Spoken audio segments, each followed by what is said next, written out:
Muy buenos días nuevamente para todos. Diego Suárez. Cordial saludo. Quise hacer un pequeño video, algo que este es mi segundo video. Pues obviamente recalcando que las personas que me sigan en mi canal no olviden suscribirse a mi canal, darle like por favor y dejar su comentario. Quise hacer algo sobre las herramientas necesarias, básicas necesarias para trabajar con este tema del audio, del sonido, de los amplificadores. Entonces, pues me voy a dar unas pauticas, algo muy importante que hay algo muy supremamente importante para pues evitar daños y trabajar con más tranquilidad en los amplificadores de audio. Entonces, no siendo más, démosle el video.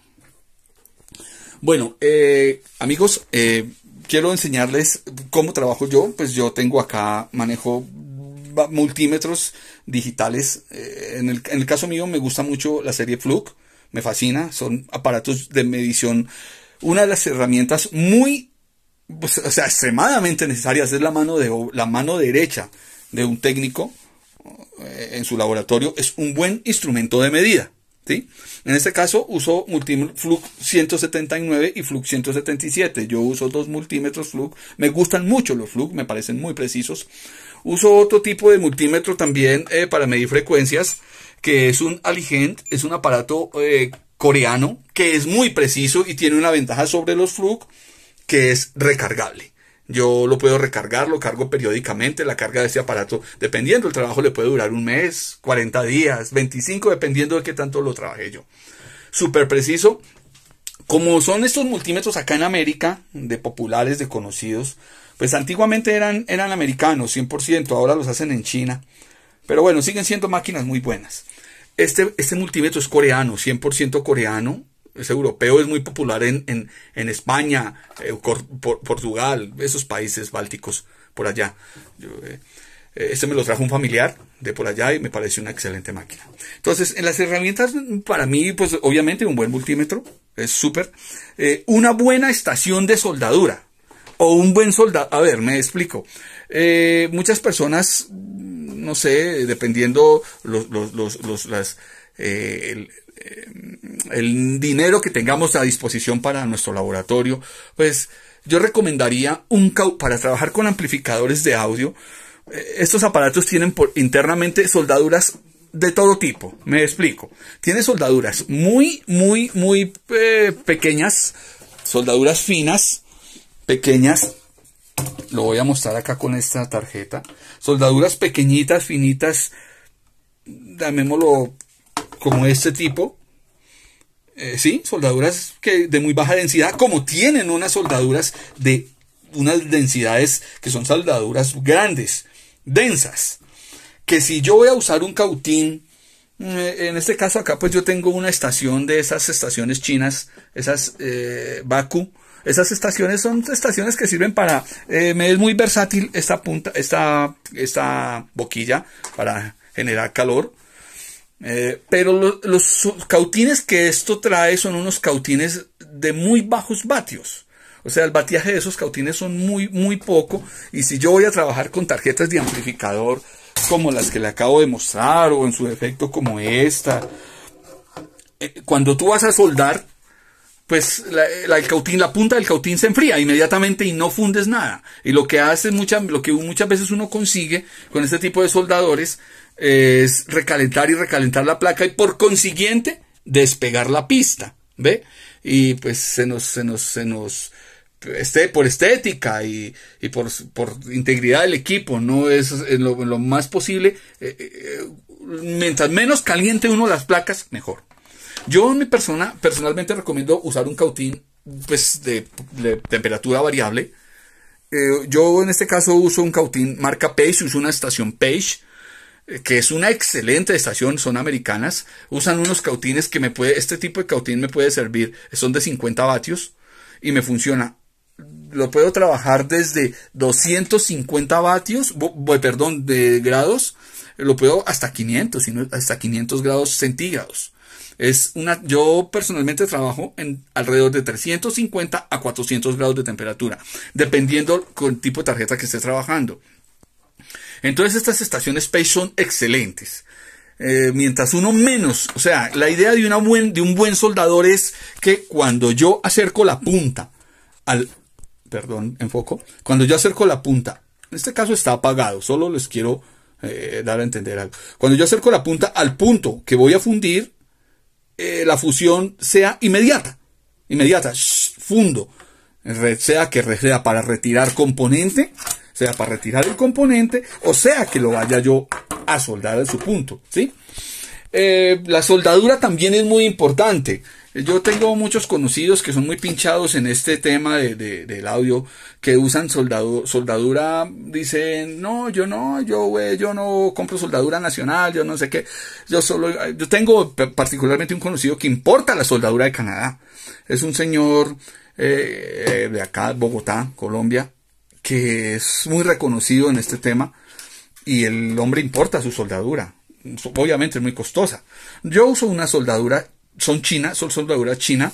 Esta soldadura, a ver si veo la marca, Tech, muy buena me parece una soldadura excelente. No es lo más fino, tampoco es muy ordinaria, he visto unas peores.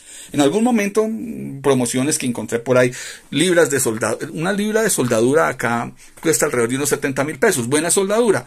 Yo encontré en algún momento unas soldaduras de 30,000 libra, y pues terrible, horrible, eso era plomo, literal. Bueno, entonces yo recomiendo un buen soldador para no recalentar mucho las placas. Algo muy importante en esto de trabajar con el audio es una serie. Una serie, ¿por qué razón? Llamo yo una serie esto. Un bombillo, un bombillo de los que se usaban antiguamente allá en el techo de la casa, ¿sí? Un bombillo. Tú lo conectas de esta manera. Acá tengo un pequeño diagrama, yo les hice un diagrama. Vamos a suponer que esto es una toma de corriente que va en la pared de la casa, ¿sí? Vamos a suponer que es la toma de corriente. Entonces aquí está un diagrama muy sencillo de cómo va puesto. Es un bombillo de 110 voltios a 200 vatios en lo posible, ¿sí? Y pues va en serie, tú pues conectas, acá está el diagrama, suponiendo que esta es la red de entrada de 110. Mira cómo aquí está el diagrama muy sencillo. Uno de los cables presenta el bombillo, luego sale. Normalmente uno le coloca unas punticas, esto sería así. Este diagrama que tengo yo acá tengo mi serie conectada ya a la red de 110, y acá tengo mis dos caimanes.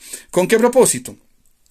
Con el propósito que estos dos caimanes, vamos a suponer que son caimanes, cuando yo voy a conectar un equipo de un amplificador que yo no sé en qué estado viene, generalmente vienen en corto para reparar.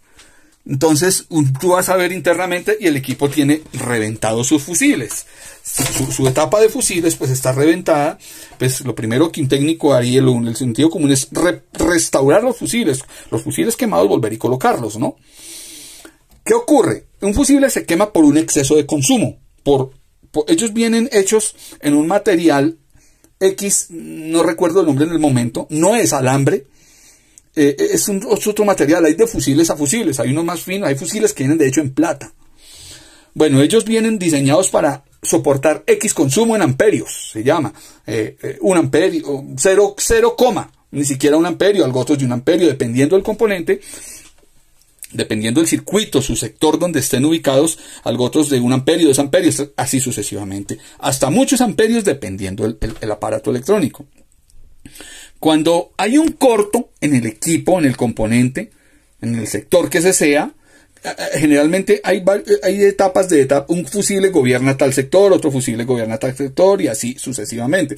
Porque las fuentes que usan los amplificadores tienen bobinados múltiples, voltajes secundarios múltiples, unos con 50 voltios, otros con 25, otros con 12, otros, y así sucesivamente, y generalmente pues el fabricante coloca un fusible en cada etapa respectiva.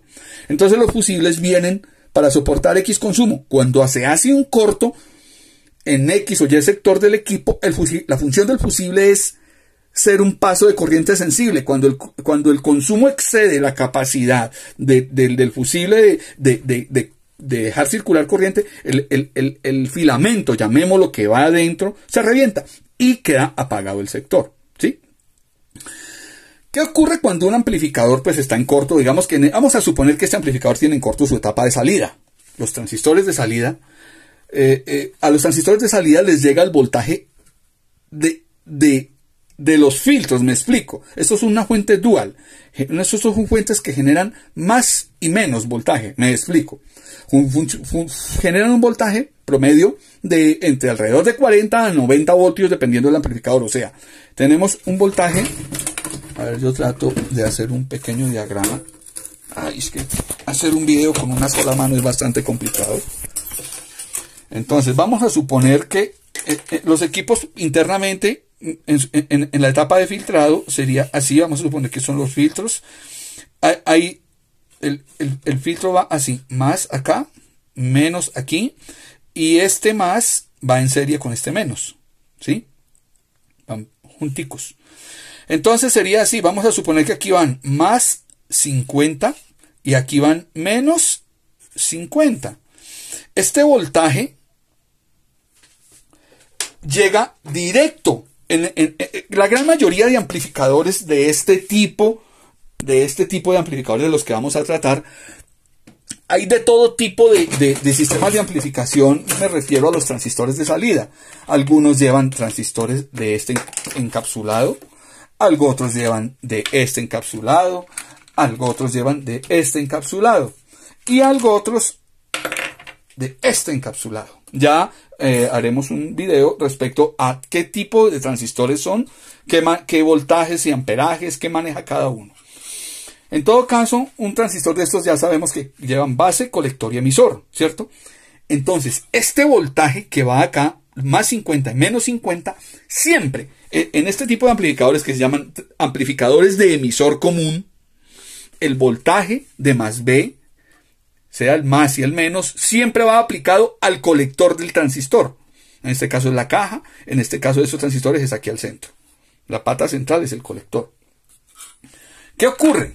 Cuando un amplificador de estos entra en corto, cuando uno de los transistores o varios entran en corto, el voltaje de colector, que es el que va, o sea, el transistor entra en corto, literal, llamamos en el argot popular, queda como una puntilla. Cuando tú lo mides, no da la medida normal que da un transistor base a colector, base a emisor, sino que mide como si estuvieras midiendo un alambre.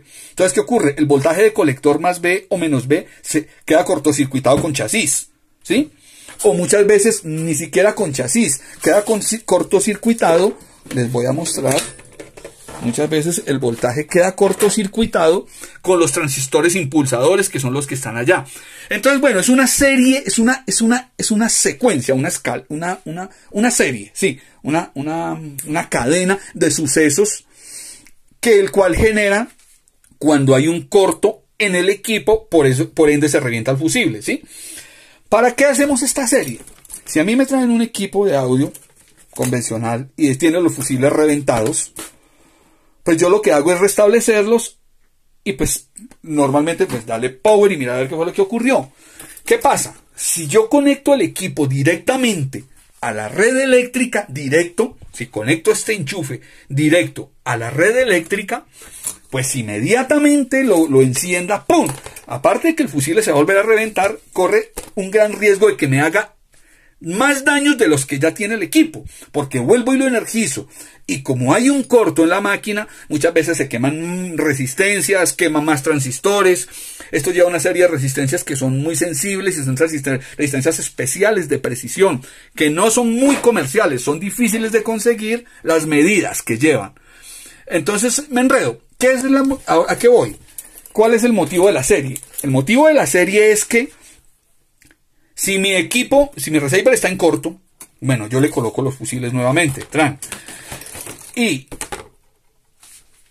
al momento en que yo lo encienda, como no está directo a la red eléctrica, si hay un corto en la máquina, el bombillo inmediatamente se enciende. Eso me indica, wow, hay una malfunción, yo lo apago.